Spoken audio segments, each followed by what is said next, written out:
아멘. 안녕하십니까? 이 저녁에도 천국을 향해서 힘차게 달려가시길 바랍니다. 오늘은 우리가 마가복음 68번째 시간으로 믿지도 않고 말도 못하고 라는 제목으로 같이 말씀을 나누도록 하겠습니다. 믿지도 못하고 말도 못하고. 오늘 본문은 9절부터 20절까지 이렇게 가로가 돼 있어요. 그죠? 그 가로가 돼 있는 이유는 무엇인가 하면 성경을 기록할 때 이 사본들이 있어요. 그래서 그 사본들을 가지고 성경을 기록하며 필사하고 그랬는데 어떤 사본에는 이 내용이 들어있고 어떤 사본에는 이 내용이 들어있지 않고 그러다 보니까 이걸 이렇게 블랭크 쳐서 이렇게 표현을 했습니다. 요한복음 5장에도 보면 베데스다 연못에 나오는 그 이야기 거기도 이렇게 이거 똑같이 이렇게 가로가 쳐져 있어요. 근데 중요한 건 이 가로가 쳐져 있어서 어떤 사본에는 있고 어떤 사본에는 없든 그것과 상관없이 이걸 하나님의 말씀으로 우리에게 주셨다는 것을 우리는 확실히 믿습니다. 그렇기 때문에 우리가 그것만 기억하면 되십니다. 믿음은 그리스도인에게 있어서 가장 중요하고 가장 필요한 요소입니다. 왜 그런가 하면 믿음이 없으면 아무것도 할 수 없기 때문에 히브리서 11장 6절에 믿음이 없이는 하나님을 기쁘시게 못한다 그랬습니다. 그렇기 때문에 이 믿음이라고 하는 것이 참 중요한데 그 믿음, 무엇을 믿는가, 믿음의 내용이 무엇인가, 믿음의 대상이 무엇인가 하는 게 참 중요해요. 왜 그런가 하면 믿음의 내용과 믿음의 대상이 바르지 않으면 우리는 뭐 할 수 있다는 걸 계속해서 말씀드려요. 우상 숭배할 수 있다. 그렇기 때문에 하나님께서 이 십계명을 통해서 믿음의 대상 그리고 그 예배의 대상과 예배의 방법과 그런 것들에 대해서 우리 가르치셨잖아요. 그렇기 때문에 이단인지 정통인지 진짜인지 아닌지 어떻게 알아요? 첫 번째 믿음의 대상으로, 두 번째 믿음의 내용으로. 그래서 사도 바울도 이야기하잖아요. 다른 복음, 다른 예수, 다른 영을 전한다. 그렇기 때문에 우리가 참 무엇을 믿는가 하는 것이 참 중요한데 십계명은 우리가 무엇을 믿는가를 드러내는 삶의 형태로 믿음이 어떻게 드러나야 되는지를 분명하게 보여주는 우리들의 방편이에요. 그렇기 때문에 구원받은 백성들은 마땅히 감사함으로 십계명의 삶을 살아내는 것이 우리의 의무이지 책임이에요. 그렇기 때문에 우리는 그 책임을 다해야 되는데 그 십계명이 우리의 책임과 의무라면 주기도문은 뭐예요? 하나님께서 우리에게 기도하게 하신 기도예요. 그래서 하나님의 나라가 이 땅에 이루어지기를 간절히 기도하는 마음으로 기도하며 십계명의 삶을 살아내는 거예요. 그것을 통하여 성도의 삶이 어떻게 나아가야 되는지를 분명하게 말하고 있고 우리 믿음의 선진들은 믿음이라고 하는 것이 무엇인지에 대한 분명한 기준이 무엇이냐 하는 것에 대해서 고민을 많이 했어요. 그래서 기독교 강요도 만들어냈고 하이델베르크 요리문답, 웨스터민스터 소요리 문답, 제네바 문답 해서 여러 가지 문답서들을 만들어내고 그 모든 문답서들이 만들어지는 데 있어서 가장 큰 골격 뼈대가 뭐냐면 사도신경, 주기도문, 십계명이에요. 그렇기 때문에 이 사도신경, 주기도문, 십계명을 올바로 배우고 아는 일이 신앙의 가장 중요한 일이에요. 바른 믿음, 그 바른 믿음을 가지고 우리가 살아가는 것 참 중요한데 오늘 예수님께서 여인들에게 가서 갈릴리로 가서 거기서 나를 만나리라라고 전하라 그랬어요. 그런데 그 여인들이 심히 놀라 떨며 도망치고 무서워서 아무에게도 아무 말도 하지 못하더라 그랬습니다. 왜요? 두려웠으니까. 그런데 마태복음 28장 8절에 보면 이렇게 말씀해요. 여자들이 무서움과 큰 기쁨으로 무덤에서 빨리 떠나 제자들에게 알게 하려고 다름질할세 예수께서 저희를 만나 가라사대 평안하니요 하시거늘 여자들이 나아가 그 발 앞에 붙잡고 경배하니 무서워 말라 가서 내 형제들에게 갈릴리로 가라 하라 하셨습니다. 오늘 본문 10절에 보면 우리 10절을 같이 한번 볼까요? 시작.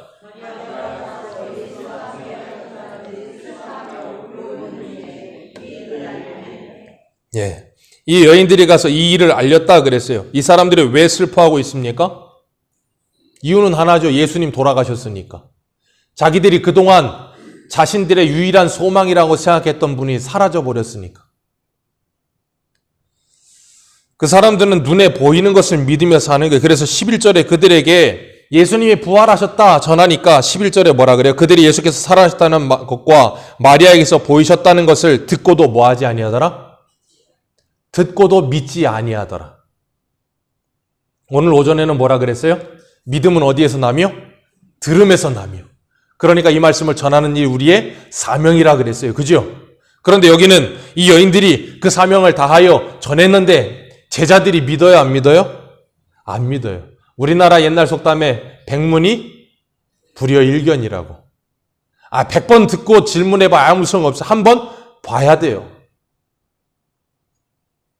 그런데 그렇게 한 번 보여주면 참 쉬운데 예수님이 그러질 않고 이 여인들에게 가서 뭐하라 그래요? 전하라. 이게 참 힘든 거예요. 가서 전했으면 믿어야 되는데 믿지도 않아요. 그래서 에베소 2장 8절에는 뭐라 그래요? 믿음은 누구의 선물이라? 하나님의 선물이라. 그렇기 때문에 하나님의 말씀을 전했는데 믿는 사람이 있고 믿지 않는 사람이 생겨난다는 거예요.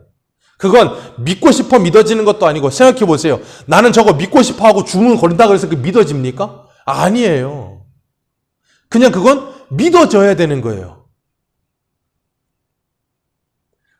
그렇기 때문에 우리는 뭐 해야 되는가 하면 우리의 사명을 다하기만 하면 돼요. 그게 뭐냐면 그들이 믿든지 믿지 않든지 그거에 우리는 크게 상관하지 않아요. 이 말이 좀 약간 이상하게 들리실 수도 있는데 그래서 주님께서 에스겔에게도 그렇고 바울에게도 그러잖아요. 때를 얻든지 못 얻든지 듣든지 아니 듣든지 뭐하라? 전하라.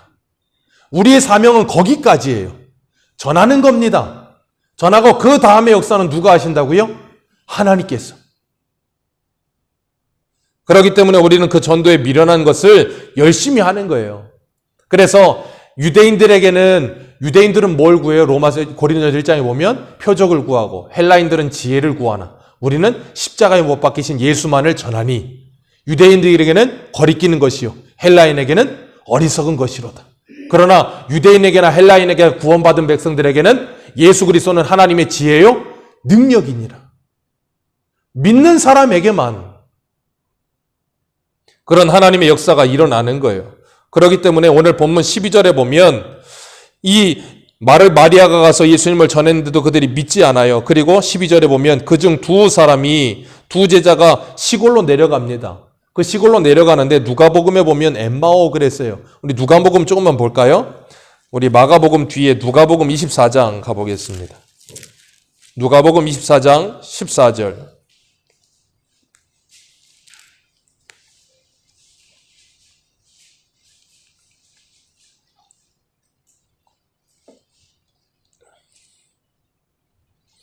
누가복음 24장 14절입니다.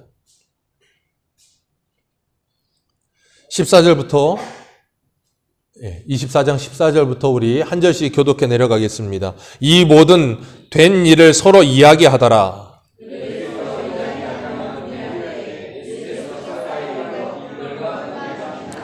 그들의 눈이 가리워져서 그인 줄 알아보지 못하거늘.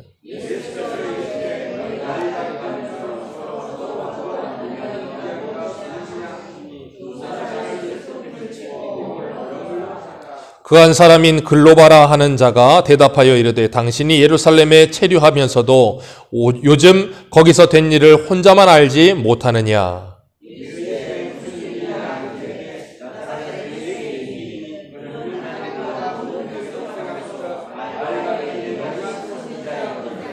우리 대제사장들과 관리들이 사형 판결에 넘겨주어 십자가에 못 박았느니라.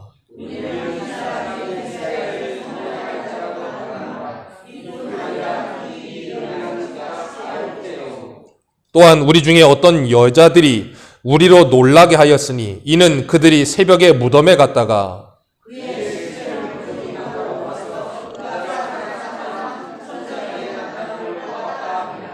또 우리와 함께 한 자 중에 두어 사람이 무덤에 가 과연 여자들이 말한 바와 같음을 보았으나 예수는 보지 못하였느니라 하거늘.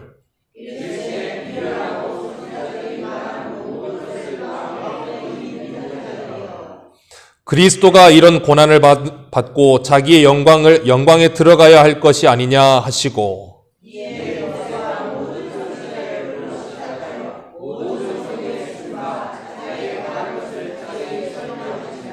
아멘.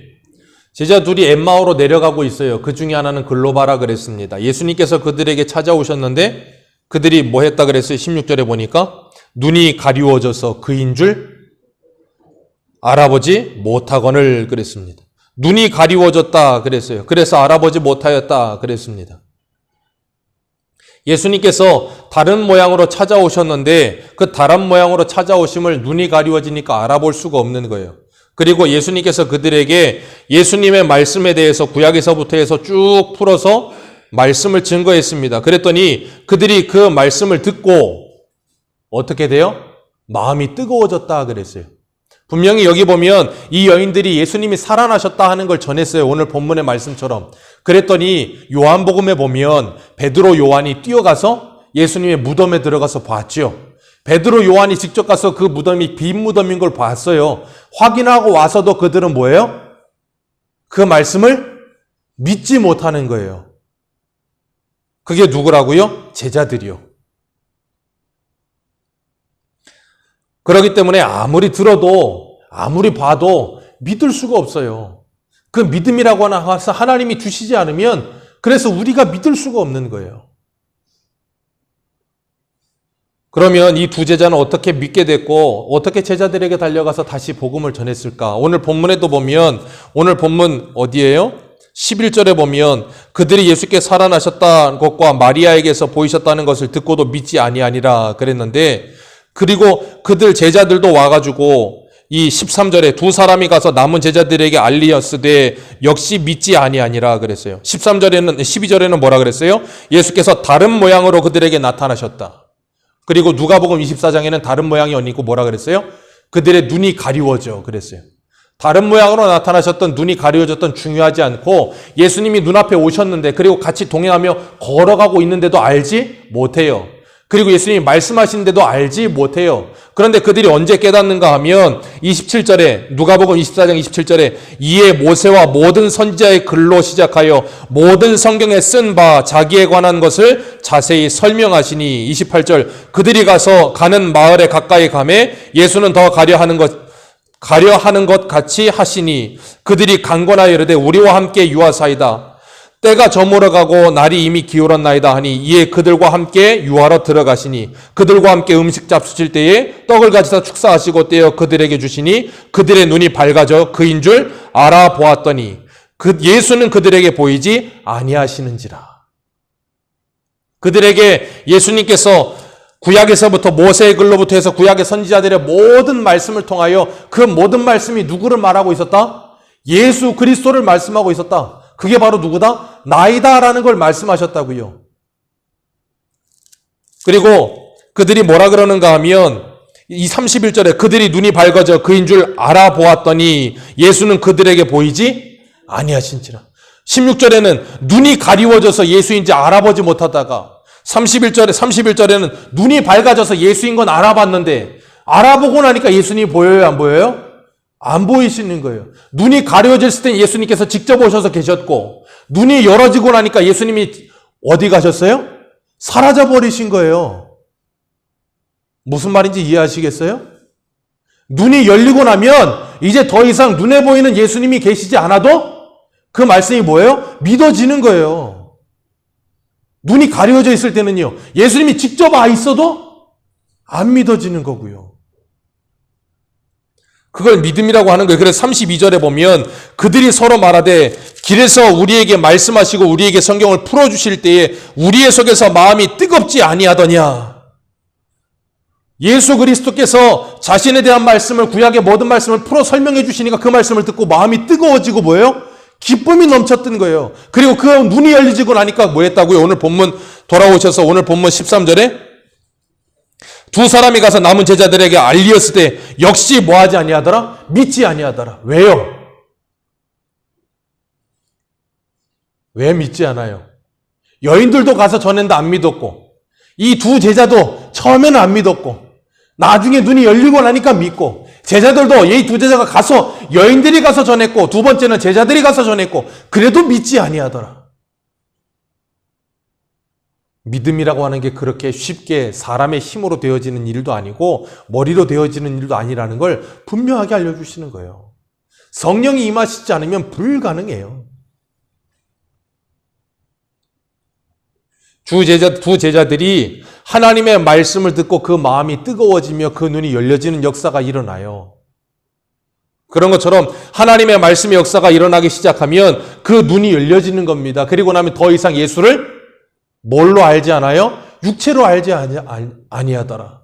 고린도후서 5장에 보면 우리가 그동안 예수를 육체로 알았더니 이제는 예수를 육체로 알지 아니한다라는 표현이 나와요. 그런 것처럼 예수 그리스도를 따라다녔을 때 그전까지는 썩을 양식을 위해 예수를 따라다녔다면 이제는 그 썩을 양식을 위해 예수를 따르지 않게 됐다는 거예요. 그게 언제 가능해요? 눈이 열려질 때. 사도행전에 우리가 사도행전에 하고 있는 그 제자들이 눈이 열려질 때. 그렇기 때문에 우리가 예수 그리스도를 믿고 하나님의 자녀가 되어 그 하나님의 자녀로서 이 땅을 살아가기 시작한다는 것은 말씀의 눈이 열려진다는 거예요. 말씀의 눈이 열려질 때 그게 가능해요. 그렇기 때문에 우리가 예수 그리스도를 믿는다는 것, 그게 얼마나 중요한 것인지 몰라요. 우리 한 군데만 보겠습니다. 골로새서 2장 한번 보겠습니다. 신약성경 골로새서 2장 18절. 골로새서 2장 18절입니다.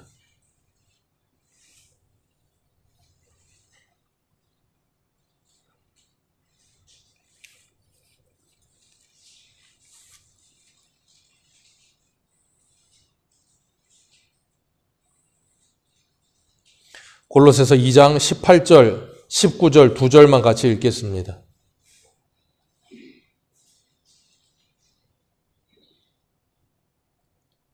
우리 두 절 같이 읽습니다. 시작. 아무도 꾸며낸 겸손과 천사 숭배를 이유로 너희를 정죄하지 못하게 하라. 그가 그 본 것에 의지하여 그 육신의 생각을 따라 헛되이 과장하고 머리를 붙들지 아니하는지라. 온 몸이 머리로 말미암아 마디와 힘줄로 공급함을 받고 연합하여 하나님이 자라게 하심으로 자라느니라. 아멘. 여기서 분명히 말하는 게 뭐예요?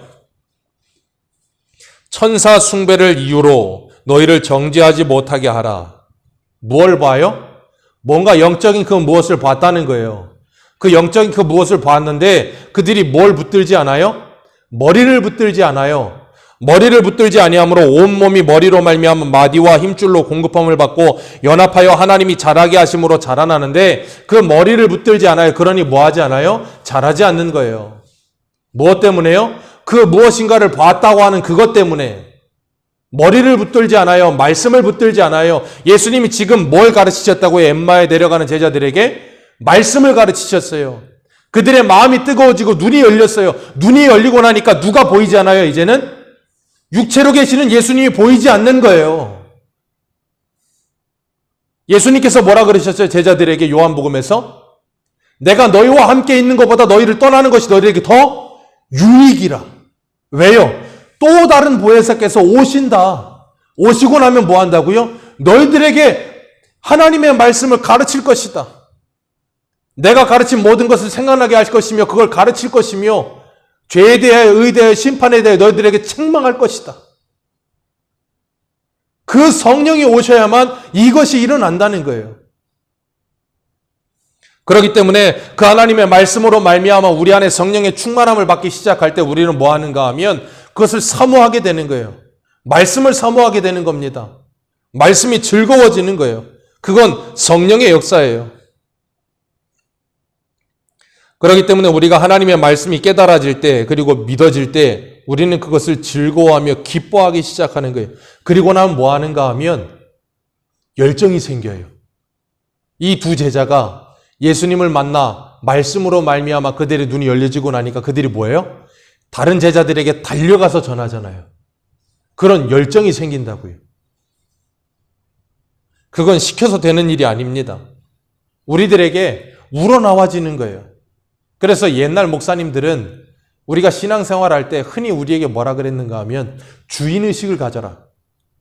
이 교회에 대한 주인의식을 가져라 그랬어요. 그 말은 무엇인가 하면 하나님의 나라에 대한 책임감을 가지라는 거예요. 사장은 사업을 하면 누가 시키지 않아도 그 사업의 처음부터 끝까지를 모두 다 뭐예요? 책임지고 관리를 해요. 근데 사원들은요? 그렇게 안 하죠. 시키지 않으면 안 합니다. 왜요? 그건 내게 아니니까.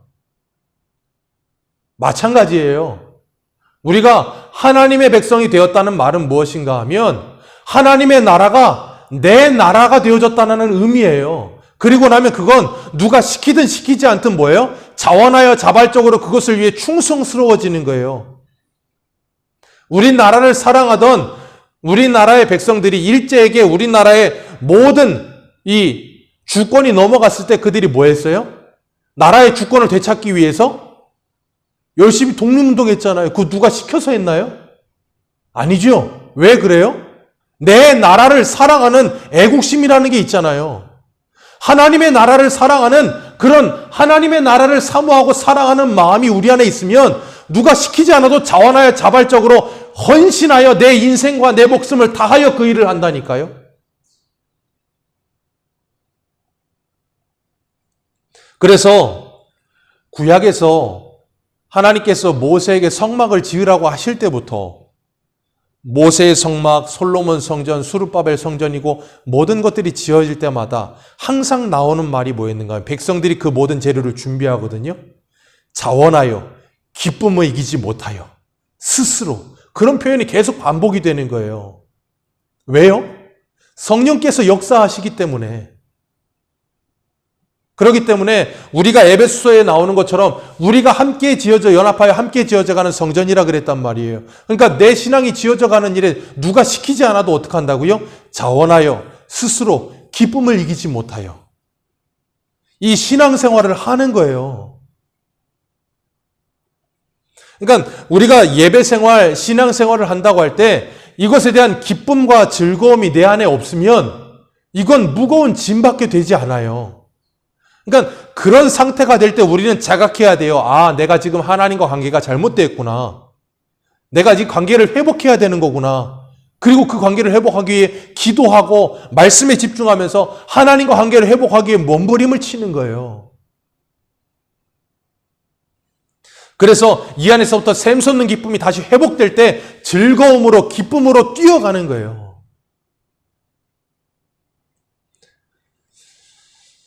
오늘 우리는 오늘 본문의 11절에 다시 한번 볼까요? 오늘 본문 11절 다시 읽습니다. 시작.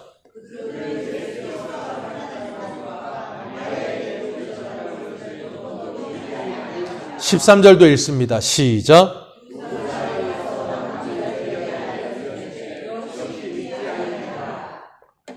(11절과) (13절에) 다 뭐라 그래요? 아무리 들어도 믿지 아니하니라. 어떻게 여러분들은 하나님의 말씀을 믿으십니까? 이 말씀이 정말 생명의 말씀이라는 것이 믿어지십니까? 이 말씀에 은혜가 있으십니까? 은혜가 넘치는 삶을 살고 계십니까? 그거 아니면 우리는 점검을 해야 돼요. 점검을. 우리는 그런 걸 안 하는 게 너무나도 익숙해져서 하나님의 말씀을 듣고 예배 시간에 예배를 드리고 말씀을 듣고 찬송을 하고 기도를 하고 예배가 끝나고 집에 돌아가서는 그 은혜가 내게 여전히 이 속에 없어도 그것이 너무나도 오래되다 보면 그게 자연스럽고 당연한 것 같은 거예요. 그러니까 예배 시간에 예배는 와서 참석은 하고 기도는 하고 찬송은 하는데 그거 하고 그냥 무슨 비즈니스 관계처럼 그렇게 하기는 하는데 하고 나서는 내게 아무런 이 능력도 아무런 힘도 없는 거예요. 제가 예전에 기독교 강의하면서 그랬잖아요. 성찬이라는 게 뭘 의미한다 그랬어요? 예수 그리스도의 살과 피를 나누는 영적인 의미라 그랬잖아요. 그래서 하나님의 말씀을 우리가 함께 나누어 먹고 그 말씀의 힘으로, 그래서 우리나라 사람들은 무슨 힘으로 산다 그랬어요? 밥심으로 산다 그랬잖아요. 그래서 제가 강의하면서 그랬잖아요. 우리는 예수를 믿고 나면 먹는 음식이 달라지는 겁니다 라고 말씀을 드렸었잖아요. 기억나세요? 먹는 음식이 달라져서 그 음식을 먹고 나면 힘이 나야 되는 거예요. 밥 먹고 나면 힘나잖아요. 하나님의 말씀의 밥을 먹었는데 영적인 힘이 안 나면 내가 뭔가 이상하다는 걸 알고 고민하셔야 되는 거예요. 내 왜 영적인 상태가 이렇지? 예배를 드려도 말씀을 읽어도 말씀을 들어도 찬송을 해도 기도를 해도 왜 기쁨이 넘치질 않지? 왜 내게는 아무런 능력이 나타나질 않지? 왜 내가 예수를 믿으며 신앙생활을 하고 있는데 신앙생활이 능력 있게 신앙생활이 되지 않지? 이거에 대한 고민과 생각이라는 걸 계속해야 되는 거예요. 그러지 않으면 우리는 타성에 젖어서 매너리즘에 빠지는 거예요. 그래서 하나님의 은혜를 받지 않아도 그게 당연한 거예요. 한 번, 두 번, 세 번 되다 보면 그게 오래돼 버리면 은혜 안 받는 게 당연한 거예요. 그러니까 옆에서 은혜 받으면 어떻게 해요? 이상한 사람 보듯이 보는 거예요.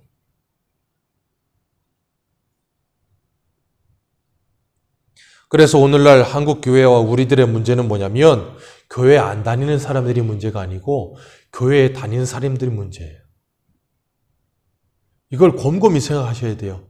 교회 안 다니는 사람들이 문제가 아니고 교회에 다니는 사람들이 문제라는 말이 뭔지를 곰곰이 생각해야 돼요.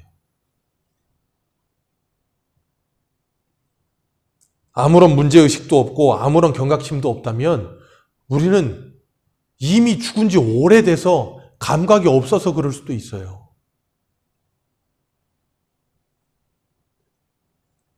그렇기 때문에 우리는 잊지 말아야 될 게 무엇인가 하면 내가 지금 하나님의 말씀에 반응하는 삶을 살고 있는가? 오늘 본문의 이 제자들처럼 하나님을 만난 사람들이 와서 말씀을 전해도 믿어지지 않는 그런 상태로 살고 있지는 않는가? 나는 지금 성령에 충만한 삶을 살고 있는가? 그걸 고민하셔야 돼요. 우리가 영적으로 정말로 살아있고 예수 그리스도를 믿는다면 그 신앙의 분량의 차이는 있을지 몰라도 그 가는 방향은 같아져요. 소원성은 같아진다 그 말이에요. 그래서 우리가 살아있는 사람들은 뭔가 달라도 달라요.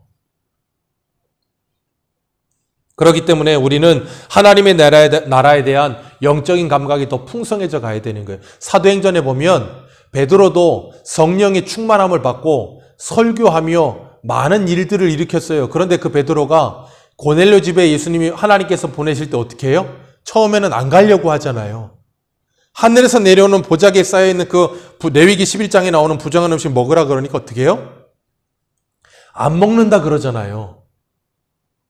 무슨 말인지 이해하시겠어요? 성령을 받고 난 후에도 여전히 그것이 다 벗어지지는 않는다고요. 우리가 성령의 충만을 받고 예수를 믿어 하나님의 자녀가 된 후에도 그게 다 벗어지지는 않아요. 그래서 우리는 끊임없이 뭐예요? 그 옛사람을 벗어버리는 삶을 끊임없이 사는 거예요. 그러면서 내가 하나님의 사람다운 모습으로 이 땅을 살아가고 있는가? 그 능력 있는 삶을 살고 있는가를 고민해야 되는 거예요. 우리는 지금 믿지도 않고 말하지도 못하는 상태에 있지는 않는가? 오늘 오늘 오전에 보니까 예루살렘에 모여있던 사람들이 큰 핍박이 와서 그들이 흩어지니까 흩어져서 뭐예요? 제일 먼저 하는 일이 뭐예요? 복음 전하는 일이잖아요. 그들이 무엇인가 대단한 학적인 지식을 가졌기 때문에 그런가요? 아니죠. 오늘 본문에 나오는 이 마리아가 뭔가 대단한 능력을 가진 사람이었기 때문에 제자들에게 이걸 전했나요? 두 제자가 무엇인가 대단한 능력이 있어서 제자들에게 달려와서 일을 했나요? 아니지요. 그들이 전부 다 뭐 했어요? 예수를 만났잖아요. 이해하시겠어요? 예수를 만났잖아요. 예수를 만나고 나면 그 즉시로 뭐 하는가 하면 증인이 되는 거예요. 요한복음에 보면 그 수가성 여인이 4장에서 예수를 만나자마자 그 여인이 물동이를 던져버리고 나서 바울에 들어가서 뭐라 그랬어요? 와 보라. 베드로의 동생 안드레와 빌립이 가서 예수님 만나고 난 다음에 한 일이 뭐예요? 와 보라. 뭔가 말을 해야 되겠는지 이거 어떻게 말을 해야 될지 모르겠는 거예요. 아직 제대로 이게 정립이 돼 있지는 않아요. 그런데 만나기는 만난 거예요. 그러니까 TV 광고에도 보면 무슨 장수 돌침대인가 무슨 뭐 돌침대 선전할 때 그 돌침대 사장이 여기다가 별 5개 빨간 별 5개 붙이고 나와가지고 별이 5개 그러면서 뭐 그거 하고 무슨 석류회사 사장도 와가지고 참 좋은데 뭐라고 말을 못하겠네 뭐 그런 광고 있었잖아요. 뭔가 좋기는 좋아요. 근데 제대로 말은 못하겠어. 근데 뭔가 있어. 그게 예수 만난 사람의 특징이에요. 그게. 그리고 나면 뭐예요? 와 보라는 거예요. 일단.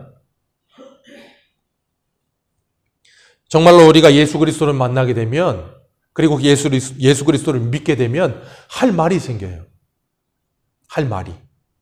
그래서 우리 남자 어른들이 군대 오래 다녀오신 분들은 저희 원로 목사님 세대는 한 4년 되나요? 예?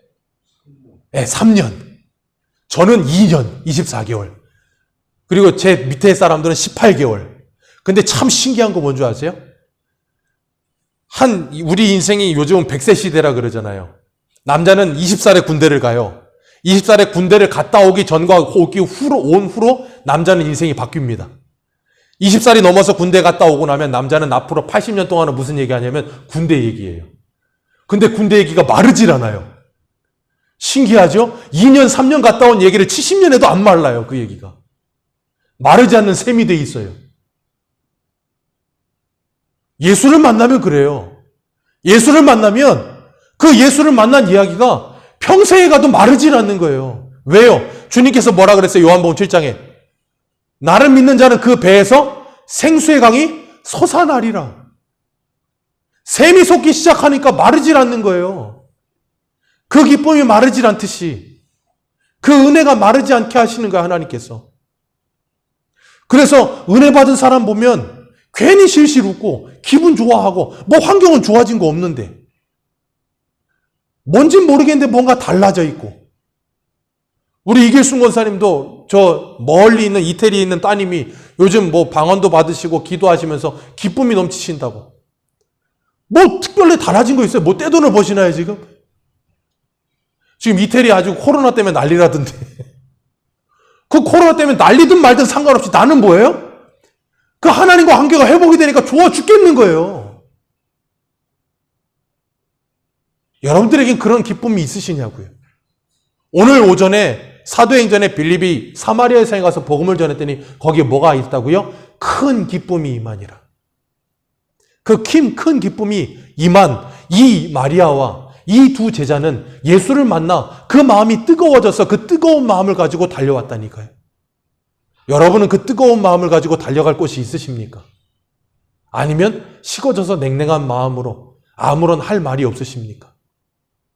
우리의 인생 속에 매 순간순간마다 매일마다 그 주님과 나와의 이 만남을 통해서 추억이 쌓여져 가시기를 주님의 이름으로 축복합니다. 그래서 여러분의 인생에 간증할 거리들이 많아지시길 축복해요. 그래서 내가 만난 하나님, 그 내가 만난 하나님을 다른 사람들에게 증거해 주며 다른 사람들에게 와 보라 할 수 있는 우리 모두가 되시기를 주님의 이름으로 축복합니다. 기도하겠습니다.